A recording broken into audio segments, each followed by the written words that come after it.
ఈరోజు తిరుమల తిరుపతి దేవస్థానాల మాజీ ధర్మకర్తల మండలి అధ్యక్షులు మాజీ తిరుపతి శాసనసభ్యులు కరుణాకర్ రెడ్డి గారు ఉదయం నేను ఒక యూట్యూబ్ లో చూడడం జరిగింది.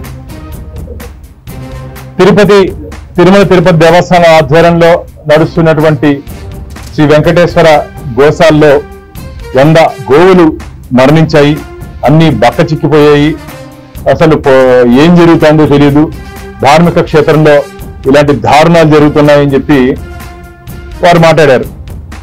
నేను కరుణాకర్ రెడ్డి గారికి ఛాలెంజ్ చేస్తున్నా, రేపు ఉదయం సమయం చెప్పండి, మీరు వస్తా, నేను గోశాలకు వెళ్దాం, పూర్తి వివరాల ఆధారాలు నేను చూపిస్తా, నాకున్నటువంటి డేటా గతంలో. ఎందుకంటే దానికి అన్నిటికీ రిపోర్ట్ రిజిస్టర్ ఉంటుంది. మీ మారిగా అబద్ధాలు రాసుకునే దానికి మా దగ్గర ఉండదు. మా దగ్గర రిజిస్టర్ ఉంటుంది, ఎంత ఉంది, ఏమేమి ఉంది. కొన్ని అనారోగ్య రీత్యా కొన్ని గోవులు చనిపోతూ ఉంటాయి, ఆ రికార్డు కూడా మెయింటైన్ చేస్తాం. నేను చూపిస్తా, నేను చూపిస్తా. మీరు చెప్పింది అబద్ధం అయితే రాజకీయాల నుంచి తప్పుకుంటారని చెప్పి నేను కరుణాకర్ రెడ్డి గారికి సవాల్ విసురుతున్నా.